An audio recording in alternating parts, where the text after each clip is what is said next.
Hi, this is cybersecurity expert Reginald Andre, and we are going to be talking about the city of North Miami.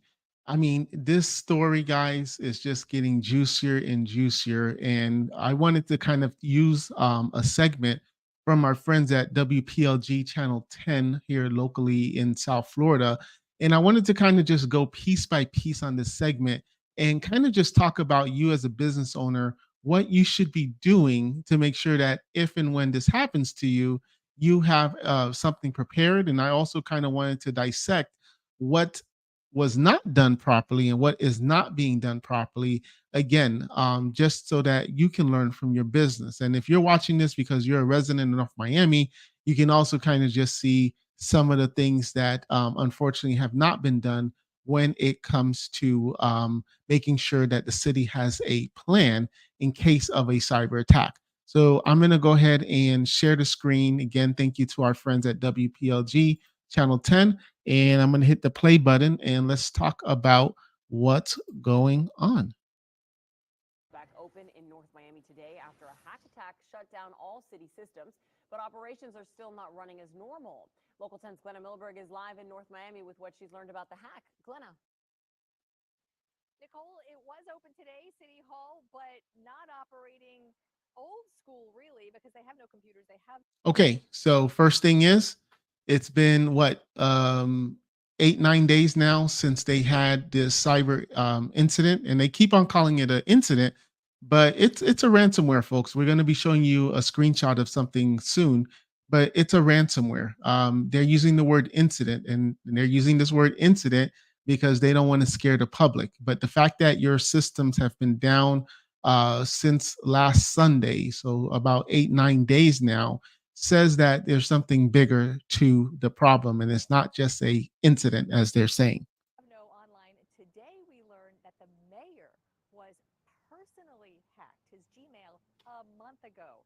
So that may well be. All right, so we're getting some more information, right?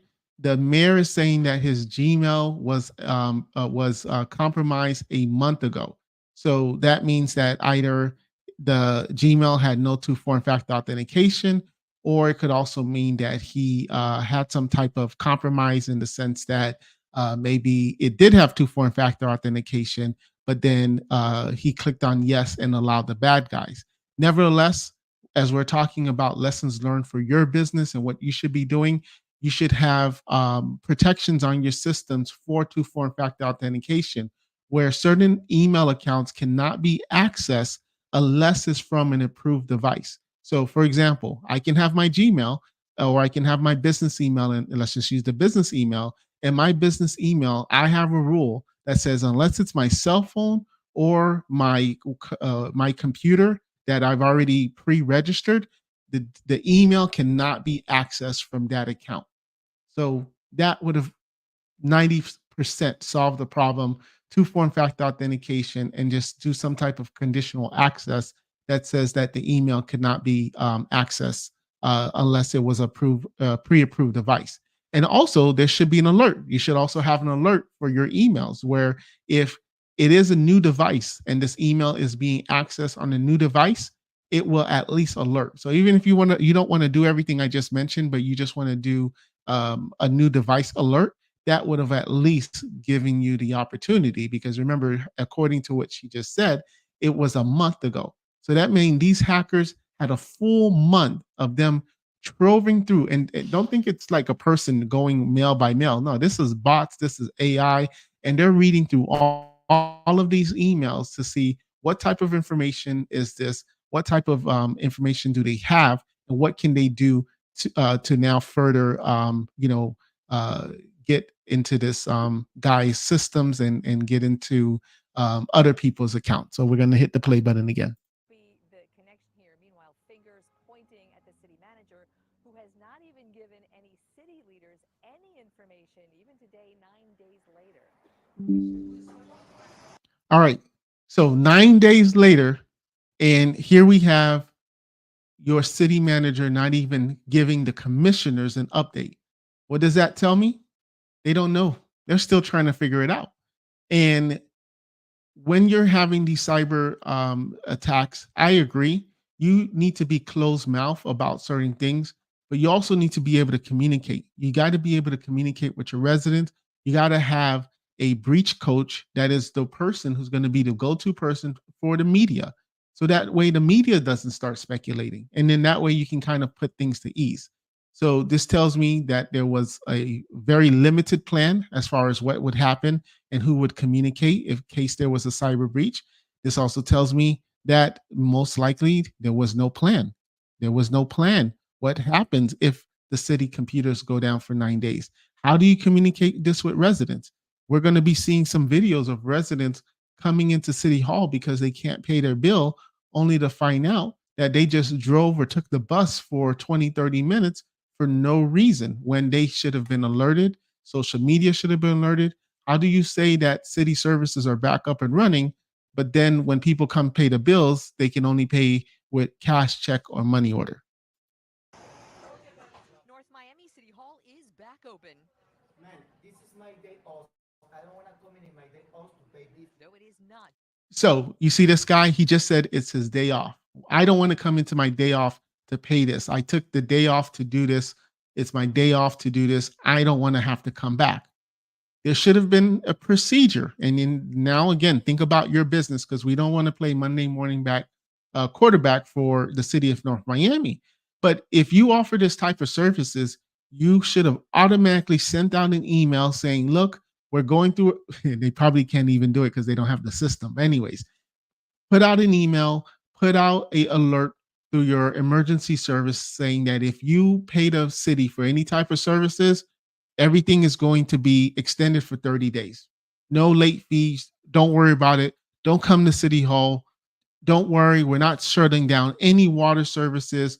We're not, and if it's a ticket, whatever the case is, everything has been extended for 30 days.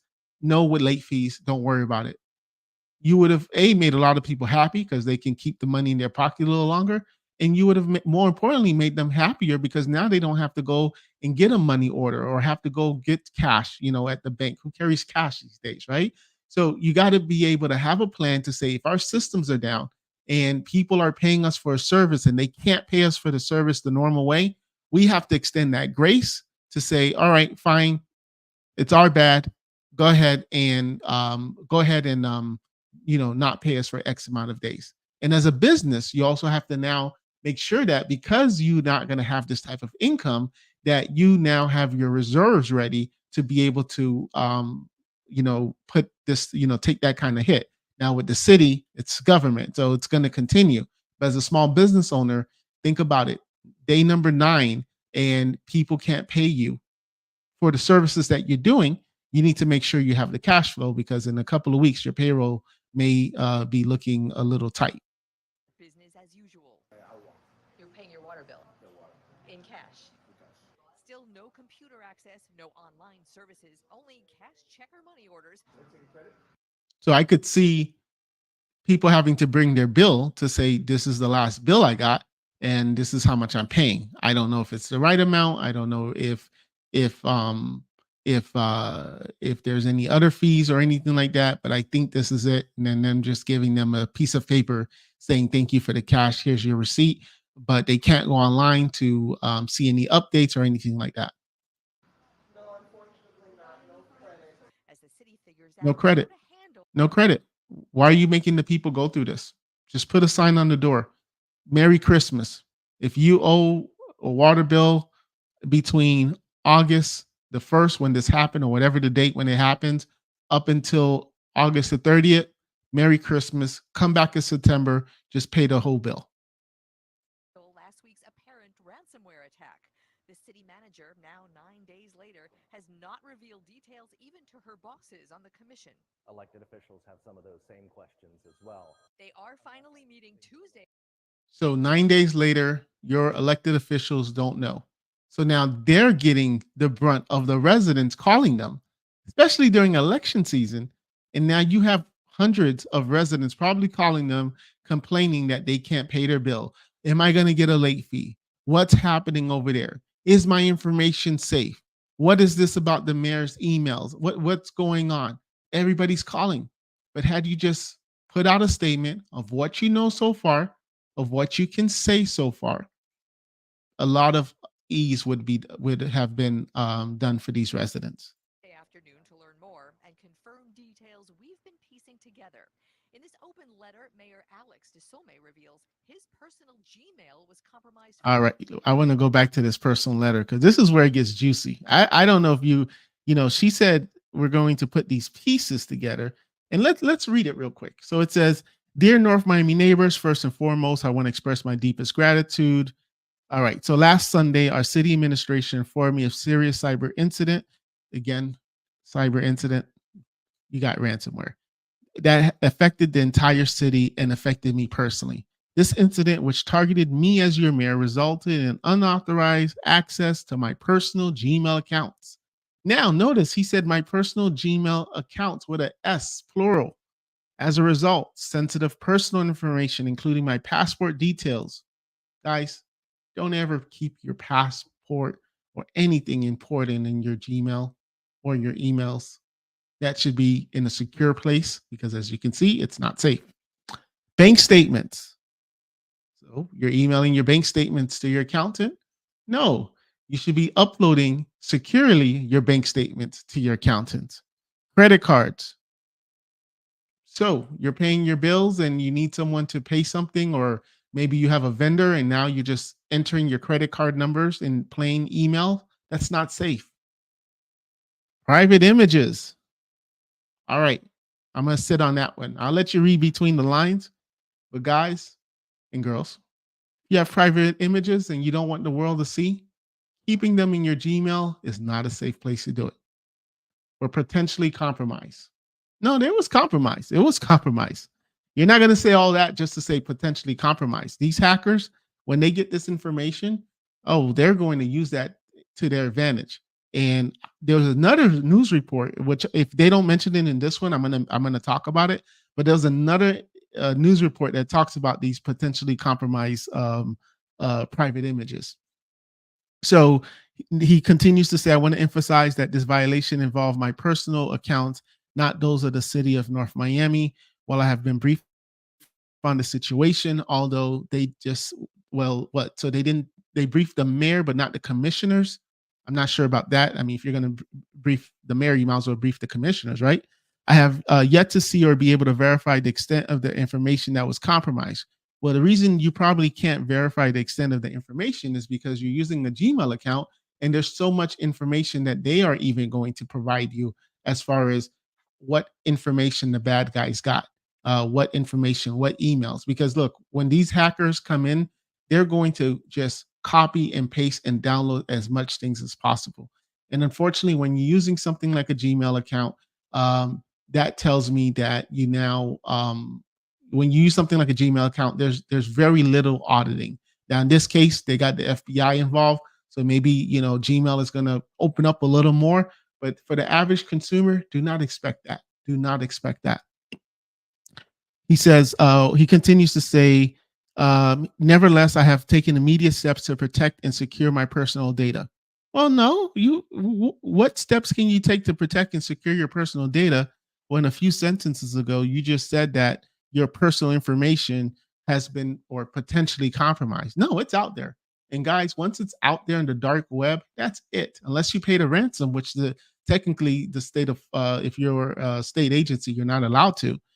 So your data is out there. You might as well now go into something like LifeLock, which can block your social security number, and it kind of monitors the dark web, which is where the bad guys go to play. But that's going to be where your information is with the bad guys right now.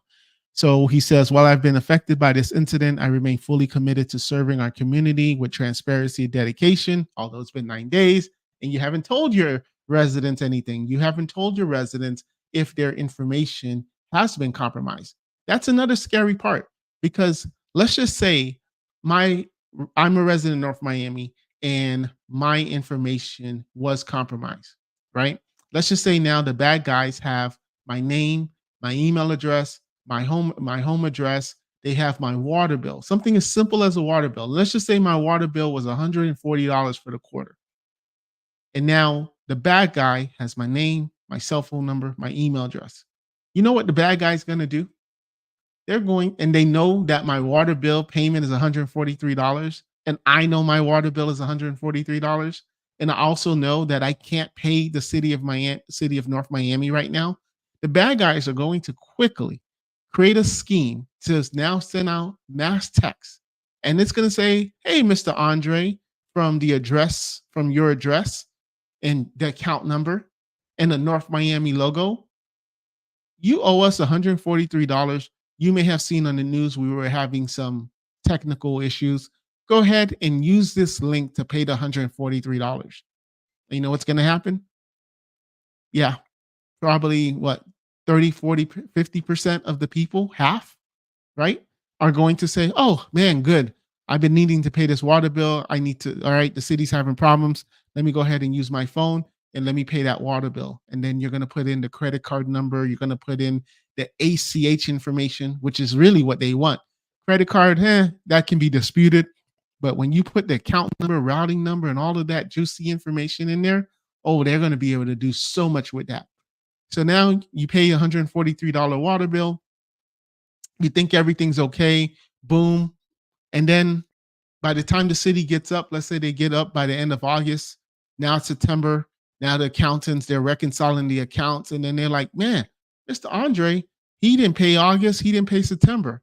Then I get the bill September 15th, maybe even October. And it's going to say, "I didn't pay the water bill."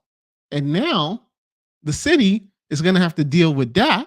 I'm going to have to deal with my bank to say, "Hey, 2 months ago, I paid this $143, but it was really to the wrong person." It's very easy that the bank says, "Phew, you waited too long." And not only did you wait too long, where's the crime? You paid them the 143. I've seen it many times now where when you enter the information and you fall for these type of phishing attacks, that they now say, "Well, you did enter the information. It's not like you woke up one day in the morning and the data was gone, the money was gone. You gave them the information. You should have known better." Because a lot of times when the money is moving, the bank is saying, "I'm not going to eat that," right? They're not going to want to pay that 143. You need to go to the city of North Miami. And then a class action lawsuit starts because there's a lawyer for everything. And then now the lawyer is going to say, "Oh, yeah, we're going to get you back your money." And then 4 years later, it's settled. And guess what? The consumer or the resident gets 1 year of credit monitoring and $30, right? And all the headache that you had to go through that. So let's go back to here. While I have been affected, I remain fully committed to serving our community. The city is also committed to providing updates, which you have not provided updates. If you go on your website, you even took the little banner off. Now it just seems like everything is normal, although everything is not normal. When you check your social media, you're not giving really any updates. Your commissioners are saying they're not getting updates. All right, and they're reopening City Hall with limited services. And again, this goes back to the limited services. If you can only pay your water bill by cash or money order, let the people know. If you're if the license department for city, code and things like that, and I don't know if that's the case, but let the residents know exactly what's working and what's not working, so you don't waste their time. And because if something's not working, you make it as convenient as possible for things to get extended, for things to get delayed, or whatever the case is, so that these residents aren't stressing out. And then there was a phone number. It's not here, but there was a phone number of a hotline, and they were saying, "Oh, call this number for a hotline so for more information." And then the information was exactly what was on that little banner that showed up. So again, you got to have a better plan, guys. When you're running your business or city services like North Miami, again, the point is not to make fun of North Miami. This can happen to anybody. The point is that you have a plan, because the last thing that you want to do when something like this happens is now you're trying to figure it out. Because when you're trying to figure it out, when the heat is on and you got all of these other pressures and things like that, you're going to make mistakes. You're going to make rookie mistakes. This is why you have to have tabletop exercises, do things like what we do here at Arc Solvers, where we're doing these type of exercises with our clients to say, if this goes down, what is your plan? All right, let's just say that doesn't work. What is your plan? What is your plan? Okay, so are you okay that if X, Y, and Z are not working, that this is how it is. You're okay with that? You're okay with the PR that's going to, no, you're not okay? All right, well, let's come up with this. It's going to cost how much? Okay, yeah, we got to do it. Or you know what? It's just not, it just doesn't make sense. But at least you made that calculated decision and you're not regretting it later. His personal Gmail was compromised first. If he accessed that Gmail on city servers, that could have been the breach. So what do we have here? Checking the Gmail on his Gmail, personal Gmail on the city's dime. Okay, that's fine. I'm not going to make a big deal out of that. But then from there, it seems like they accessed his email. He clicked on something, and either the virus spread on the network, and I'm speculating, but it's got to be one of these. Either something was clicked from that Gmail account and the virus was spread, or the bad guys was able to, because maybe with this Gmail, he's been emailing other city workers, or he has a, maybe there was an email that copied a lot of city employees' emails, and then now the bad guys uses the mayor's email to send out emails from the Gmail to the government account, and somebody else clicked on something. It's got to be one of those two. That's how it works. Either his account got compromised, he clicked an email and it spread on the network, or his email got compromised. They saw a list of a lot of city employees. They sent something to one of those city employees. That city employee clicked on the email, and then it spread on the network. A malware spread on the network. There is something that is called zero trust that I'm assuming that was not on these systems. And zero trust is essentially a way to make it where if a I always try to keep things simple, but just basically, if something is not allowed to run, it doesn't run. And it doesn't seem that way, because that stops 99% of malware spreading when you have this zero trust policy.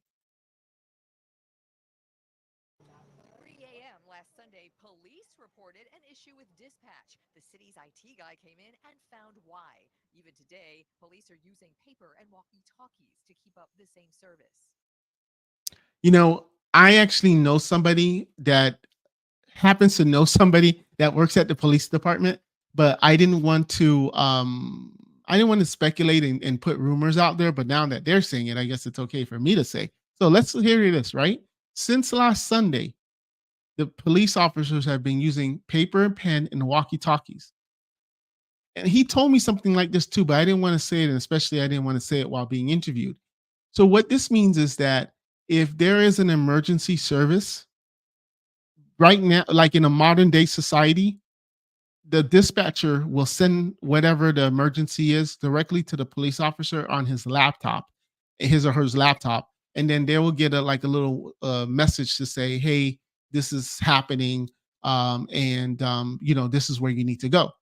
That's the modern way of doing it. But now, because it's the system is crippled, the dispatcher has to do it the old school way, which is to say, Roger 10-2, Roger 10-2, come back. Yes, we need you to go to this address. And then now the police officer is writing on the piece of paper the address. And then he's probably taking his phone and opening ways, assuming he doesn't know exactly how to get there, to then go. Where before, it goes right into his laptop. He presses a button, directions goes, and everything is automated. This is what is happening now at the city of Miami, North Miami, excuse me. Employees report first getting spam emails from the mayor's Gmail, and then this ransomware screen. Bingo. All right, let's put that one back. The same service. Okay, employees are saying possible cyber attack. Guys, it's a cyber attack. Why are we saying possible? It's a cyber attack. Employees report first getting spam emails from the mayor's Gmail, and then bingo. Spam emails from the mayor's Gmail. Remember, I told you that, right? I didn't actually watch the entire video. I just said, you know what, I'm gonna go ahead and just play it and pause as we go. So remember, I told you there was two things that was gonna either happen. Either the mayor got something on his Gmail, he clicked on it, it spread, or the mayor got something on his emails, they saw emails from other city employees in his personal Gmail account, and they sent out emails. and let's just say I don't know the mayor's personal Gmail, but let's just say it's Alexis123@gmail.com. What they probably then created was an Alexis1234@gmail.com. And people, because they're not paying attention most of the time in emails, they're like, oh, the mayor said he has an important message for me from his Gmail account. Okay, strange, but I'm gonna, not look at that. And then they clicked on something, and boom, it spread on the network like a wildfire. Now, again, they keep on saying cyber incident, but Channel 10 actually had a worker take a picture of the actual ransomware, message. So when you go into your office, remember you do all control delete and your login screen. This is what happens. I'm going to make this a little bit. Well, I don't want to mess anything up, but I'm going to read it for you. Attention to representatives, read before you log on. Your system has been tested for security, and unfortunately, your system was vulnerable. We specialize in file encryption and industrial, economic, or corporate espionage. We don't care about your files or what you do. Nothing personal. It's just business. We recommend contacting us. It's kind of blurring, but and or else contacting us. Your confidential files have been stolen and will be sold to interested parties unless you pay to remove them from your cloud and systems, or we're going to decrypt the files. So before they log into their machine and they do alt control delete, this is popping up on their computers. It's ransomware. They are holding you hostage as a ransom and saying that if you don't pay, they're going to release. And the thing is, you're a government agency in the state of Florida, and legally you can't pay. Now, maybe your insurance company can pay. That's a little gray area. I think that's allowed. But as a city, you just can't go into general funds and pay. So that's their dilemma right now. So they're probably going, and the fact that they're still not even restored yet, either now, what tells me is two things. They finally found out how it happened. And then the second thing now is they're like, all right, now we need to restore from the backup systems. And the fact that it's 9 days later and things are still not up, either you have a slow backup or you have a problem with your backup. Another thing is, man, there was something else I wanted to talk about this. Okay, so going back to having a breach coach. When you have these type of situations in cyber attacks, you have to get a professional to, like, think of a breach coach as a PR person. But this PR person is actually like an attorney, kind of. Well, not kind of. They are an attorney typically, and they specialize in being able to now give updates to the media, give updates to your clients, because they keep on saying that this is a breach incident, right? Incident with quotation marks. However, one of your own employees sent a tip to the news showing that this was a cyber attack, but you're still saying it's an incident. Guys, come on. We know it's a cyber attack. So stop acting like it's not. Just say it's a cyber attack. Say what it is. And this ransomware screen, some who hit the OK button report seeing the compromising images. The mayor Uh-oh. Compromising images. And I lost the screen there. It's going to come back. Let me pause that. Okay, so all right, let's talk about that for a second. Man, I really don't like to speculate on my channel, but guys, let's just read between the lines. The mayor said in his press release that there was personal images. Now here they're saying, according to city employees, after they hit the OK button, compromise images. If I show you a picture of my, me and my kids on a cruise, taking a selfie, that's not a compromised image. That's an image you can find on my Facebook. Let's read between the lines there, but I'm not going to speculate because I don't know. But let's just say that when someone hits the OK, they're seeing some compromised images. You read between the lines there. The OK button reports seeing the compromising images. The mayor is running for re-election in November. Might dirty politics be involved? If it was I don't know. Dirty politics. Yeah, I don't know. You're running for a little local seat. I don't know about dirty politics. I think you have poor security. Nevertheless, you have poor security. So I don't know. I don't know. Something more targeted toward an individual or something, maybe, That- but when you shut down the entire city. nah. Most of these hackers, they're not here in the US. Who's going to want to go to jail for 10, 15 years? And by the way, all of this is traceable. At the end of the day, they can figure out a good idea of who it is. And if it's Joe who lives down the street in the city of North Miami, Joe is not doing that. These hackers, they're in China, they're in Iran, they're in Russia. They're not down the street in North Miami. It's good money. Don't get me wrong. It's good money. Being a cyber criminal is good money. But if it traces back to you and you're down the street and the FBI can get you, they're gonna get you. But if you're in Iran, they're not gonna get you. Actually, that kind of ransomware may be pretty sophisticated or may not be pretty sophisticated, according to a cybersecurity expert that we spoke with today. According to Florida law, city Oh, uh, so she's basically saying that it could be sophisticated or it cannot be sophisticated. If I'm going to say it's not sophisticated, because if someone was able to just send you an email and because you didn't have your two-form factor authentication turned on, because you didn't have a password, I was able to get into your systems. That's not strong. That's basic 101. If you don't have those type of protections, yeah, you someone just like me for the 20 minutes, able to easily get into your systems. That's illegal in the state of Florida. But so what she's saying is true. This is not a sophisticated cyber attack if your Gmail account was weak to begin with. What's sophisticated? It's kind of like saying that, they broke into my house, but my window was open, or my window was from the 1970s, and it's one of those that you can just pull the glass out and just go right in, and there was no bars, there was no alarm system, there was no dog, there wasn't a guy in the house with a gun. How sophisticated was the robber? All he did was take out one of those little glass and was able to get in. Of course, right?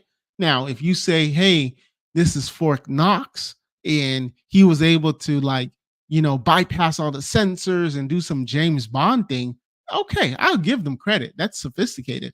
But nah, breaking into a Gmail account, and because of a weak password or two-form factor authentication not being on, or tricking someone to clicking something, that's not sophisticated.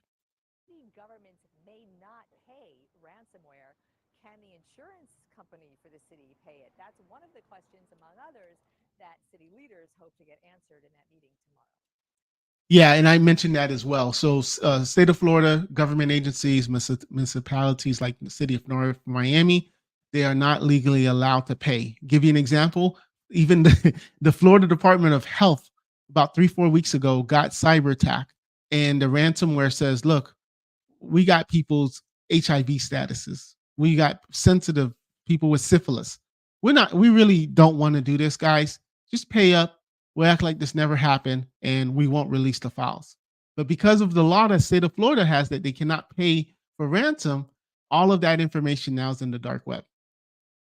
So it's crazy. So in this case, what they're saying is, well, if technically the insurance pays, although the tax money is being used to pay the insurance, but that's a different story. It's a gray area.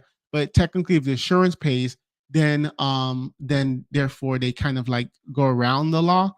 But then there's a federal law that says that you're not supposed to pay ransom if it goes to a enemy of state, Iran, China, like if they can prove that it's one of those. So the fact that they're still down, the fact that they have limited services tells me that their backup is not what they thought it is, and they're still trying to figure things out. They may just have to, and a lot of times when you have these situations, it's better just to start from scratch. To now, I don't know how many employees they have. Let's just say they have 100 employees. Sometimes it's actually cheaper to just buy new equipment. Forget about all of that old equipment. Maybe it was already old to begin with, and just put new equipment. But guess what, taxpayers? That's going to cost a lot of money. Each employee, probably what, a $1,500, $1,800 laptop plus the labor. Oh, it's going to be interesting meeting. All right. So this was 35 minutes. I hope this dissection of our friends at WPLG Channel 10 was helpful in the sense of now just going through a real cyber attack and just showing the importance of why it's important to take these things seriously. I mentioned it in an interview the other day where if you're a business owner, you're a city commissioner or whatever the case is, government decision maker, there is a big difference between IT support and cybersecurity. And when we present proposals to our clients, we tell them, look, we are a cybersecurity company first, then IT support, because it's two different budgets. I mean, it could be the same, line item, but what I mean is it's two different services. And for far too long, people have just said, "Oh, IT support," but then not want to give the money for the cybersecurity. And for far too long, people have been paying their IT guy, thinking they're getting cyber, with both parties, the IT guy not knowing better, and unfortunately, and then the customer not knowing better that the IT guy doesn't do cyber. So things have changed. Cyber threats are way up. We got to take this seriously. We got to budget for it. We got to not make these silly small mistakes that can be prevented from your systems being cyber attacked. So tomorrow, apparently, the commissioners are going to get an update. This is a 37-minute podcast. I didn't think it was going to be this long, but I think it was enough information for everyone to understand really what's going on with the city of North Miami, and based on what we're seeing with the news reports. All right, take care, everybody. And if you, of course, shameless plug, need any help, if you want to have someone come and do an assessment, a third-party vulnerability assessment, maybe you have an IT person or IT company or cybersecurity company, and you're not, you know what? I need to make sure that they're not making any mistakes. I need to make sure that maybe they're not missing anything. Well, give us a call. This is what we do. We can come in and be that third party for you. We can come in and see if there's any type of vulnerabilities. And if they just want to get the report and for them to fix it and for us not to take over, we play nice with that as well. We do that all the time. All right. Well, thank you so much. My name is Reginald Andre with ARC Solvers. Our phone number and information is on our website, which is arcsolvers.com, ARKSOLVERS, and that's 786-664-8275. My calendar link is there. You can go ahead and book an appointment with me. Let's talk. Bye-bye.